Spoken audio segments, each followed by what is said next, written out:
Let's talk about what CBP officers can do and cannot do, and also your right as a permanent resident when you're coming back to United States of America. Hello, my name is John and welcome. So guys, as a green card holder, at one point you will travel outside United States of America and stay for maybe a month, 2 months, 3 months, and then come back to United States, right? But based on what is going on, you heard a lot. When you're coming back to United States of America, there are things you're supposed to know. There are things the CBP officers at the port of entry can do and things they cannot do. So the first thing you're supposed to know, which is your right, is you have a right to re-enter the United States of America unless you have committed a serious crime or you abandon your green card. In those cases, you cannot re-enter the United States of America.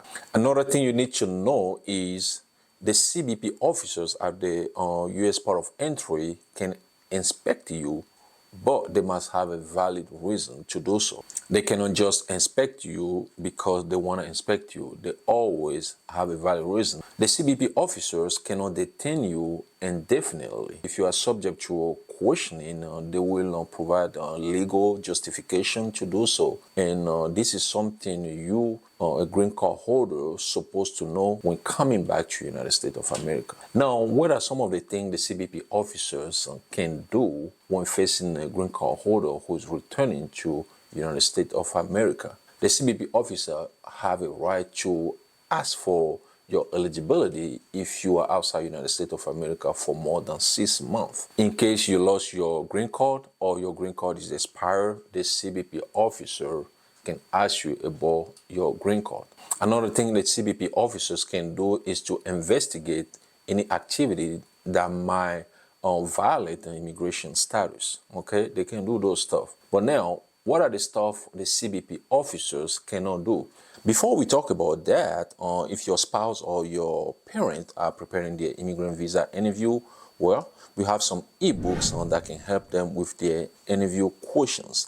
The links are in the description below. Now let's go back to the video. As I mentioned a few minutes ago, they cannot detain you indefinitely without any valid reason. The CBP officers cannot take your green card from you right at the port of entry unless you give it up yourself. Okay, they don't have a right to do that. It's not their job to take your green card away.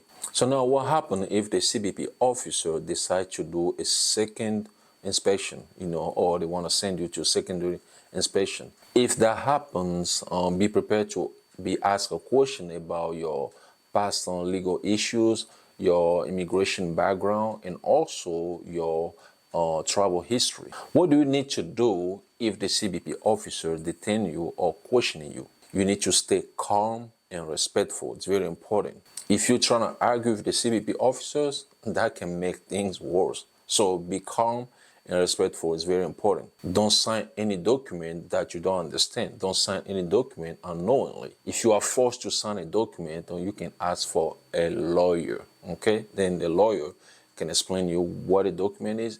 If it's something you can sign, the lawyer will tell you. Another thing you can do is to show proof of residency. In case you lost your green card or your green card is expired, show stamp in your passport as a proof, or any travel document like a re-entry permit in case you use that to travel outside United States of America. Thanks for watching.